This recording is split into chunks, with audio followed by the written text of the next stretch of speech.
Hi hello everyone, welcome back to my channel life uncut blogs. तो जैसे कि आप देख रहे हैं कि मैं रेडी हो चुकी हूँ। आज मम्मी के घर में पाठ है तो मैं वहां जा रही हूँ और मैंने कुछ इस तरह का सूट पहना है। ये देखिए, इस तरह का मैंने सूट पहना है और पूरा रेडी होके मैं बस ऑलमोस्ट रेडी हूँ। बस मेरे हस्बैंड रेडी हो रहे हैं, उसके बाद मैं जाऊंगी मम्मी के घर और वहां जाकर मैं आपको दिखाती हूँ क्या चल रहा है। सो मिलते हैं वहां पर। हाय गाइस, सबसे पहले है ये राजवीर। हाँ, और अभी पीछे गया था। वो देख लिया कितना आज बड़ा बॉक्स पड़ा है। मुझे इनके सामने बैठना था। सो गाइज, हम अभी गाड़ी में हैं और मेरे हस्बैंड गए हैं मिठाई का डिब्बा लेने। तो उसके बाद एक्चुअली मम्मी का बार बार फोन आ रहा है कि लेट हो गए, तो मैं भी बहुत जल्दी में हूँ। तो मैंने कहा आपको एक छोटा सा अपडेट दे देती हूँ कि हम बस अभी पहुंचने वाले हैं। पहले घर जाएंगे, घर में ये सारा सामान छोड़ के उसके बाद मैं जाऊंगी गुरुद्वारे। तो मैं आपको वहां पर दिखाऊंगी। राजवीर से बाय बाय।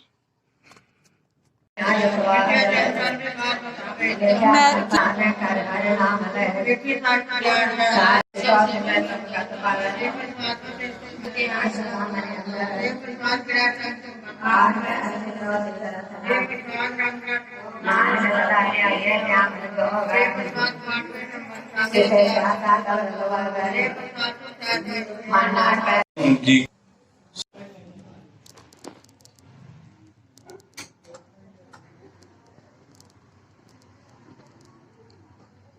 तो यहाँ पर हम आ चुके हैं गुरुद्वारे में और जो ये आंटी हैं ये कीर्तन करते हैं और ये बाबा जी का जो है जयकारा बोल रहे हैं ताकि जो शादी वाला जोड़ा है वो खुश रहे। फाइनली हम आ गए हैं घर पर और अभी बज रहे हैं पौने, मतलब 12 बजने में भी 15 मिनट हैं। तो हम अभी आए हैं घर पे, जस्ट कपड़े चेंज किए, अभी फेस भी वॉश नहीं किया है तो मुझे अभी अपना फेस वॉश करना है। और राजवीर को मैंने कर दिया नाइट सूट, उसको पहना दिया है। हाँ जी बेटा।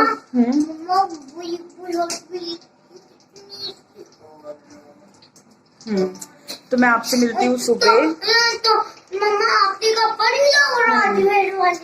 तो मैं आपसे मिलती हूँ सुबह और सुबह मुझे करने हैं कपड़े वॉश, तो उसके लिए मुझे सुबह जल्दी उठना पड़ेगा। तो मैं अभी अपना फेस वॉश करके मैं जा रही हूँ सोने, बिकॉज मैं बहुत थक चुकी हूँ आज और मेरी बैक पेन भी है बहुत ज्यादा। तो मैं आपसे मिलती हूँ कल सुबह। Till then take care, bye. Hello, good morning. अभी बज रहे हैं मॉर्निंग के 7 o'clock और मैं बना रही हूँ यहाँ पर अपनी चाय। सुबह उठ के पहले मैंने एक गिलास पानी पिया था, उसके बाद मैंने मशीन लगाई थी और अब मैं अपनी चाय पी रही हूँ, बिकॉज चाय के बिना मेरी सुबह नहीं स्टार्ट होती है। सो साथ में मैं धो रही हूँ कपड़े, आपको मैं दिखाती हूँ।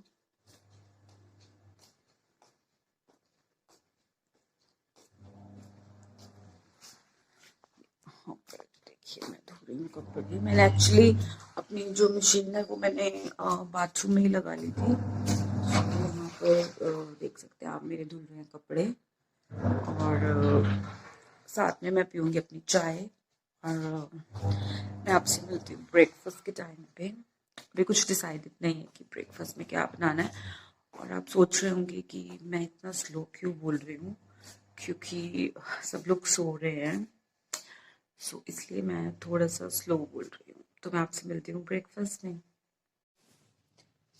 सो यहाँ पर आज मैं ब्रेकफास्ट में बना रही हूँ। तो यहाँ पर मैं तैयारी कर रही हूँ बनाने की मिस्सी रोटी। मिस्सी रोटी अगर आप गर्मियों में खाएं मैंगो के साथ और लस्सी के साथ तो बहुत ही उसका स्वाद आता है विद वाइट बटर। बट अभी थोड़ी थोड़ी विंटर्स हैं तो मैं यहाँ पर मिस्सी रोटी बना रही हूँ।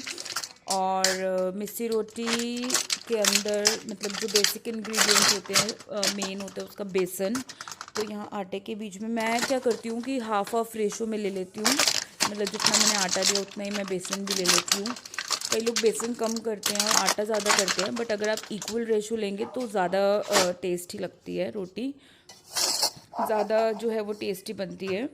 तो मैं अब इसके अंदर डाल दूँगी इसके जो बेसिक इंग्रेडिएंट्स हैं, जैसे कि जो भी नमक हो गया या धनिया पाउडर हो गया, गरम मसाला हो गया, वो मैं सब इसमें डाल दूँगी। तो यहाँ पर जो नमक है वो आप अपने स्वाद के अनुसार डालेंगे, जितना भी आपको नमक चाहिए आप उतना नमक डाल लेंगे। और मैंने यहाँ पे 2 से 3 चम्मच नमक डाला है, और साथ में मैंने यहाँ पर डाला है धनिया पाउडर।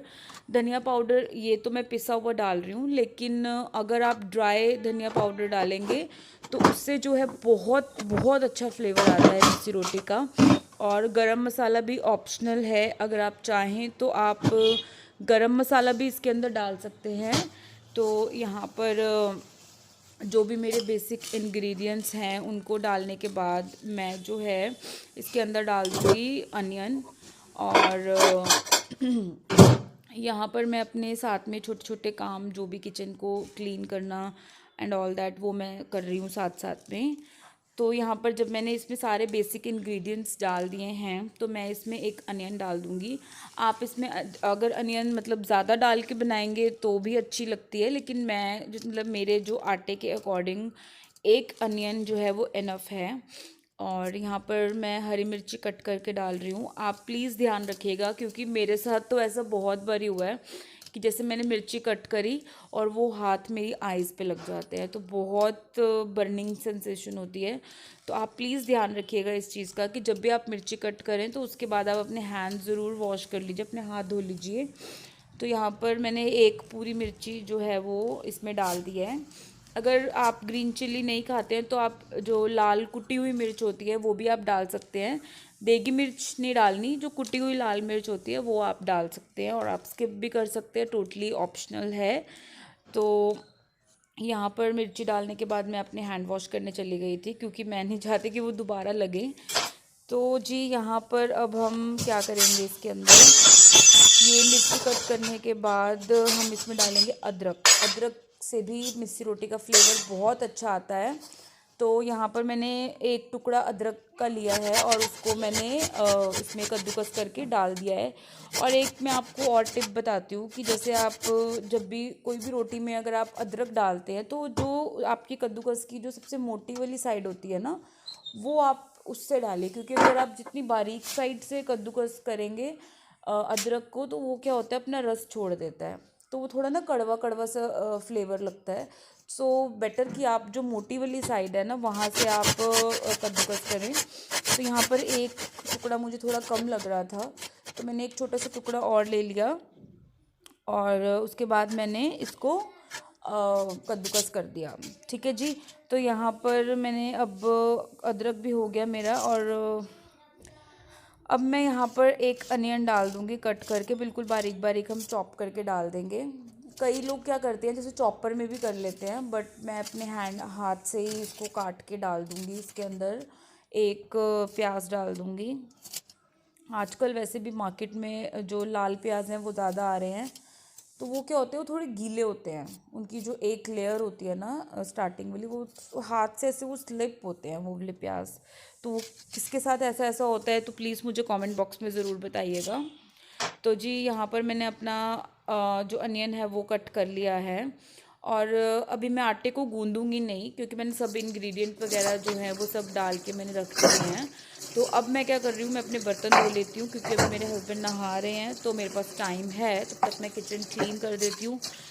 किचन अगर साफ़ हो ना तो काम करने में मज़ा आता है, क्योंकि हम लोगों का यही होता है कि हमें तो तीनों टाइम किचन में ही रहना होता है मोस्ट ऑफ द टाइम। तो किचन अगर क्लीन हो तो आपको मतलब खाना बनाने में या काम करने में बहुत मतलब इजी भी रहता है, और अच्छा लगता है आपको वो सब करना। ठीक है जी। तो अब बस यहाँ पर अब बर्तन धुल जाएंगे, और आज का जो मेरा दिन है वो बहुत हेक्टिक होने वाला है, क्योंकि मुझे जाना है मार्केट।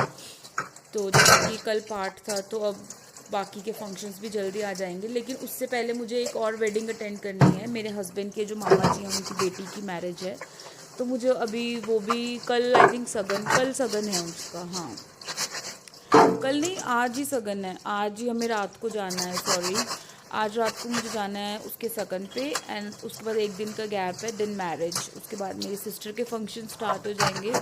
तो जी अभी 10-15 दिन मैं बहुत बिजी रहने वाली हूँ। आई नो मेरे व्लॉग्स भी थोड़े लेट आए हैं, क्योंकि मैं बहुत बिज़ी थी सच में। मेरे पास इवन आप मानोगे नहीं, अपने लिए भी टाइम नहीं निकल रहा था। चाहे मैं अपने काम कर रही हूँ, सबसे काम कर रही हूँ, बट फिर भी ऐसा लग रहा था बहुत शॉर्ट पीरियड ऑफ टाइम हो रहा है या बहुत शॉर्ट टाइम में मैं काम कर रही हूँ। तो यहाँ पर मेरे जो बर्तन ऑलमोस्ट अभी होने ही वाले हैं, धुलने ही वाले हैं। तो इसके बाद ही मैं आटे को जो है वो गूँधूँगी, ताकि मैं फटाफट से ताज़े आटे की रोटियां बना लूँ। और कभी भी आप देखना, ताज़े आटे की रोटी हमेशा स्वाद लगती है, रेदर देन कि आपका अगर एक दिन भी पुराना आटा होगा ना, तो वो स्वाद नहीं आएगा जो ताज़े आटे की रोटी का स्वाद होता है। तो जी यहाँ पर मेरे बर्तन जो है वो अच्छे से धुल गए हैं, और मैं अपनी जो सिंक है उसको क्लीन कर दूँगी सो दैट कि वो सब साफ रहे। और जो है वो मेरे बर्तन धुल गए हैं, तो मैं आटा भी गूँध लूँगी। और एक चीज़ और, जब भी आप आटे को गूँधें तो ध्यान रखें कि उसमें पानी थोड़ा थोड़ा करके डालें, स्पेशली जो हम मिस्सी रोटी का आटा गूँधते हैं, या मेथी वाली या बाथू वाली, मतलब इन सब के आप जो है वो धीरे धीरे से ही आटे को जो है गूँधें। पर जो है मेरा आटा ऑलमोस्ट गूंद चुका है, और इस आटे को मैं थोड़ा सा टाइट ही गूंदूंगी, ताकि जो है रोटी बनाने के टाइम वो चिपके नहीं। तो जैसे कि आप देख रही हैं, यहाँ पर मैंने आटा गूंद लिया है, और ये आटा मैंने थोड़ा सा टाइट गूंदा है। और साथ में मैंने यहाँ पे चाय भी रख दी, ताकि हम गर्म गर्म परांठों के साथ चाय का स्वाद भी ले सकें। और चाय के अंदर सर्दियों में वैसे तो अदरक वाली चाय अच्छी लगती है, लेकिन जो मेरे हस्बैंड हैं उनको इलायची वाली चाय अच्छी लगती है, तो मैं दोनों ही डाल देती हूँ, अदरक और इलायची बिल्कुल दोनों डाल देती हूँ चाय में। और यहाँ पर चाय में मैंने चीनी डाल दी है, और पत्ती जो है वो मैं यूज़ करती हूँ केसर, बट फर्स्ट टाइम मैंने वाघ बकरी जो चाय पत्ती आती है वो मंगाई है, बट वो मुझे बिल्कुल केसर जैसी लग रही है। मुझे टेस्ट में कुछ ज़्यादा कोई फ़र्क नहीं लग रहा है, ट्रस्ट मी। तो आप लोग भी ट्राई कीजिएगा और मुझे बताइएगा कि आपको कौन सी ज़्यादा अच्छी लगी, केसर या वाघ बकरी। सो एक साइड पर मैं अपनी जो रोटी है वो भी बेल लूँगी, ताकि दोनों चीज़ें साथ साथ में बन जाएं, क्योंकि परांठे का मज़ा सर्दियों में चाय के साथ ही आता है। तो दोनों को मैं मतलब साथ में ही बना रही हूँ। और आज का दिन वैसे भी मेरा बहुत बिजी जाने वाला है, क्योंकि मुझे जाना है आज सैलून में कलर करवाने, क्योंकि शाम को हमें फंक्शन में जाना है। जो मैंने आपको बताया था, मेरे हस्बैंड के जो मामा जी हैं उनकी बेटी का सगन है आज, तो इवनिंग में मुझे वहाँ पर जाना है। आज सगन है और कल का गैप है, मतलब कल है मेहंदी और जागो, एंड देन उसके बाद नेक्स्ट डे है मैरिज। तो मैं कोशिश करूँगी कि वो वाले जो व्लॉग्स हैं वो भी मैं आपके साथ शेयर करूँ। एंड आई नो कि मेरे व्लॉग्स बहुत लेट हो रहे हैं, बट ट्रस्ट मी गाइस, अब मैंने बहुत से व्लॉग्स शूट करके रखे हैं, सो उनको मैं अपलोड करती रहूँगी। और जब वो व्लॉग्स पूरे अपलोड हो जाएंगे, तो उसके बाद मैं आप लोगों के साथ अपने रेगुलर जो व्लॉग्स हैं वो भी शेयर करती रहूँगी। तो यहाँ पर जो है मैं रोटी बेल रही हूँ, और जो मेरी चाय है उसके अंदर भी मैंने सारे अपने जो भी मसाले, आई मीन जो इंग्रेडिएंट्स होते हैं, चाय पत्ती, चीनी, इलायची, ये सब डाल दिया है। और रोटी मेरी ऑलमोस्ट बेल चुकी है, बट थोड़ा सा मैं तवे पे घी लगा लूँगी, ताकि रोटी चिपके नहीं, क्योंकि ये वाला जो आटा होता है ना वो थोड़ा सा होता है चिपचिपा। ठीक है जी। तो यहाँ पर मैं चाय के अंदर दूध भी डाल दूँगी, क्योंकि मेरी चाय में बस उबाला आने ही वाला है। और मैंने चाय में जो है यहाँ पर चाय के अंदर मैंने जो दूध है वो डाल दिया है, और चाय को मैं फेंट के बनाऊँगी। इससे क्या होता है कि चाय का जो फ्लेवर होता है ना वो बहुत इन्हांस हो जाता है, मतलब बहुत कहते हैं कि कौन सी चाय बोलते हैं उसको, मतलब कड़ी हुई जैसे होती है ना चाय, वो वैसा फ्लेवर आता है, तो बहुत टेस्टी चाय लगती है। और मैं आपको अपनी एक डाइनिंग टेबल की छोटी सी क्लिप भी दिखा दूँगी। एंड जो मेरा ब्रेकफास्ट होता है वो most of the time dining table पे ही होता है, और जो लंच और डिनर होता है वो होता है हमारा रूम में ही हम करते हैं। ठीक है जी। तो यहाँ पर मैंने अपने हस्बैंड का परांठा बना के उनको दे दिया था, और अब मैं अपने लिए और अपने बेटे के लिए बना लूँगी। वाइट मक्खन जो है मैं घर पे ही निकालती हूँ, और बहुत अच्छा निकलता है। तो यहाँ पर अब मैं अपना परांठा बना लूँगी, बाकी जब मैं, आप लोग प्लीज़ मुझे बताइएगा कि जब मैं कलर करवा के आऊँगी, क्योंकि पहले मैं कंफ्यूज थी कि मैं ग्लोबल करवाऊँ या हाइलाइट्स करवाऊँ, बट अब मैं जो है वो दोनों ही करवा रही हूँ, ग्लोबल विद हाइलाइट्स। तो कलर तो होने के बाद ही पता चलेगा कि कैसा हुआ है, क्योंकि मैंने पहले भी करवाया था तो सबने ही बोला था अच्छा लगा, तो अब दोबारा मैं करवा रही हूँ, तो आई होप आप सबको पसंद आएगा। सो आप लोग मुझे कमेंट बॉक्स में बताइएगा कि कैसा हुआ है। और ये मैं एक छोटी सी क्लिप अपने डाइनिंग टेबल की आपके साथ शेयर कर रही हूँ कि हम कैसे करते हैं ब्रेकफास्ट। तो ये जी मेरा पराठा है और वो है वाइट मक्खन, और साथ में पड़े हैं उस बॉक्स के अंदर ड्राई फ्रूट। और अब मैं डाल रही हूँ अपनी चाय। ठीक है, हस्बैंड ने तो खुद ही डाल ली थी अपनी चाय। तो जी साथ में मैं अपना इंजॉय करूँगी ब्रेकफास्ट, और साथ में मैं आपको पार्लर जब मैं जाऊँगी तो एक छोटी सी क्लिप मैं आपको वो भी दे दूँगी जब मैं अपना हेयर कलर करवाऊँगी। ठीक है, चीनी दे देना आधा और चम्मच। मैं इंजॉय करती हूँ अपना ब्रेकफास्ट। और जब तक आप देख लीजिए कि मैं पार्लर पहुँच चुकी हूँ यहाँ पर, और ये हो रहा है मेरा कलर। आपसे मिलती हूँ मैं अपने अगले व्लॉग में। Till then take care, bye bye, do subscribe my channel.